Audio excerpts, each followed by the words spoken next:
Chapter 3. The Price. All this happened towards the end of the holidays, and as the new term approached, Jenny's parents began to wonder if Henry would be taken to school. They worried at the thought of their child doing lessons or playing games or eating her lunch, always attached to the lead and collar. It was all very well to make believe at home, but whatever would the teachers think? They waited a little nervously for the first day of term. "Got all your school things ready?" her father said at breakfast. "Yes." Her mother drew a deep breath. "You're not taking Henry, are you, darling?" she said.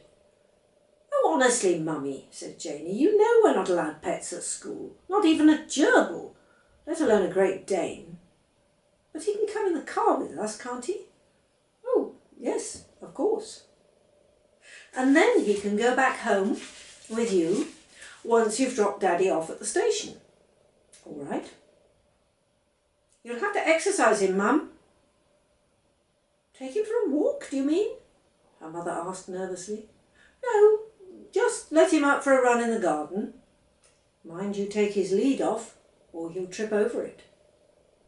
Just let him out at lunchtime, that'll be enough. After all, we don't want Henry making a mess in the house, especially an invisible mess." "I wonder what it would be like," her father said thoughtfully, "stepping in an invisible dog mess." When, however, her mother drove to fetch Janie at the end of the school day, she found she had forgotten something. As they came out of the playground and reached the car, parked at the roadside, Janie looked in at the back seat and made a little noise of disappointment. "Oh, Mum," she said, "you left Henry at home." Janie's mother stopped herself on the verge of saying, "No, he's there all right, it's just that he's invisible." From then on, she was always careful, whenever she collected Janie, to have put the collar at one or other end of the back seat and the lead ready for Janie to clip on when they arrived home. "Have you told them at school?" Janie's mother said a few days later. "Told who?" "Your friends."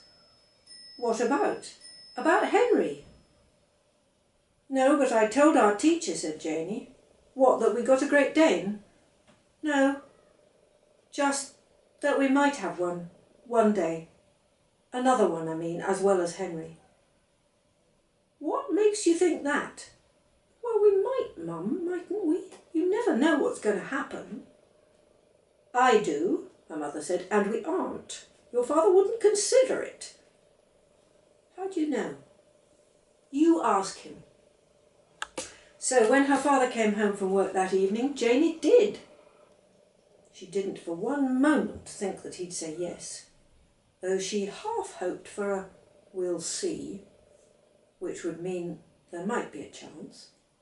But he simply said, "No, of course not, can't afford it." "How much would a puppy cost then?" Janie said. "A Great Dane puppy, I mean, a Harlequin Great Dane." Her father stopped himself on the verge of saying £300. Possibly this was a guess on the low side, he thought, and probably Harlequins are more expensive than other colours, and anyway, if I say a really high price, she'll forget the whole silly business. £500, he said. Janie looked down at the collar, dangling as usual from its lead, and patted an invisible head.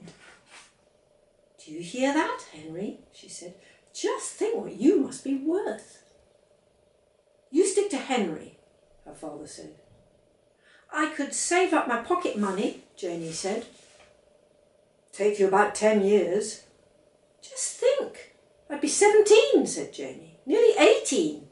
And then I'd be grown up and you wouldn't be able to stop me buying a Great Dane puppy." "I'm not stopping you buying one now," her father said. "Just as long as you've got the money. You come along with £500 and then..." "And then what, Daddy?" "Then we'll see."